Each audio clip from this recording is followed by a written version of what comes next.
মধ্যপ্রাচ্যের দেশ ওমানের অন্যতম গুরুত্বপূর্ণ দ্বীপ মাসিরা, যার বেশিরভাগ বাসিন্দাই প্রবাসী বাংলাদেশি। সাগর, পাহাড়, পর্বতে ঘেরা মনোরম দ্বীপাঞ্চলটির বাসিন্দাদের আয়ের প্রধান উৎস মাছ আহরণ। এর পাশাপাশি পর্যটনের সাথে সংশ্লিষ্ট বিভিন্ন ব্যবসাও গড়ে উঠেছে দ্বীপটিতে।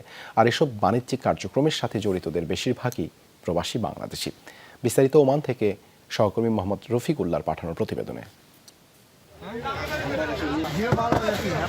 চলছে মাছ নিলামের ব্যস্ততা।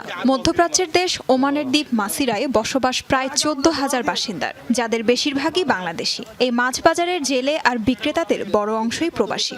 সাগরে কাজ করি, তারপরে এখানে জালের কাজটা যেগুলো করি মোটামুটি আলহামদুলিল্লাহ আল্লাহর রহমতে আল্লাহ ভালো কাটতেছে দিনকাল। আগে দেশও ধরতাম, কিন্তু এখানে এসে এই পেশার সাথে মাছ ধরতে হয়েছে। মাসের ভিতরে 2-4 দিন 8 দিন এই মিলে সাগর করি। এটার ভিতরে আলহামদুলিল্লাহ যা হয় এটা দিয়ে আমরা বাকি মাসটা চলি। দেশ থেকে মাছ শিকারের অভিজ্ঞতা নিয়ে এখানে এসে একই পেশার সাথে জড়িয়ে পড়েছেন বাংলাদেশিরা। সাগর থেকে মাছ ধরে সেগুলো বিক্রি করে জীবিকা নির্বাহ করছেন তারা। ঘোরার জন্য অবশ্যই ভালো একটা জায়গা, ওয়েদার ভালো, পরিবেশটা অনেক সুন্দর, মনোরম পরিবেশ। বিজনেস আছে, স্ক্র্যাপার ব্যবসা আছে, হোটেল আছে, সুপার শপ আছে। আলহামদুলিল্লাহ বহুত ভালো লাগে মাসিরার আবহাওয়া, চলাফেরা, সার্বিক দিক থেকে মাসিরা ভালো লাগে।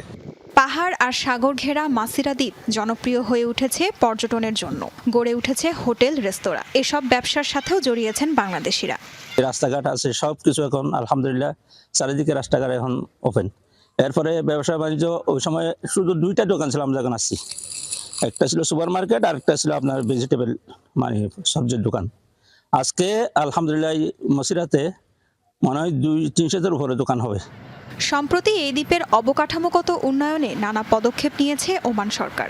ফলে বিদেশি পর্যটকদের আকর্ষণে পরিণত হচ্ছে মাসিরা। তাজরিয়ান সোবহান, যমুনা নিউজ।